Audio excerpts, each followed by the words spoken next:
Another day, another rampa today. What's up, what's up? Hello mga karampa and welcome to Humphrey G World. Tuloy na nga natin yung part 2 ng ating travel with high school friends. Si Frenny Ruven muna ang may hawak ng camera at siya muna ang mag-iingay. Welcome to Awichon Cultural Village. Binayaran na nga ni Frenny Juvian yung aming entrance fee. Tuwang-tuwa nga ako dito sa mga bulaklak at sabi ng kapatid ni Juvian, dito lang daw sa mga highlands yan nabubuhay. Yan, super live. O, mag-videohan tayo, Juvian.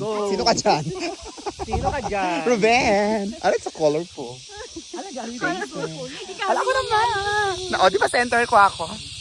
Ayan, for the kulitan na kami. Ang saya-saya namin mga karampa. Hindi ko na rin pala tinanggal yung sounds para naririnig ninyo yung mga ganap namin dito. For the 360 naman ako para makita ninyo yung kalinisan dito. At kitang-kita nyo na nga, very green yung ating environment. Nauna na rin sila sa baba dahil excited na silang mag-video. So eto na nga yung view deck. Ang sarap tumambay dito mga karampa.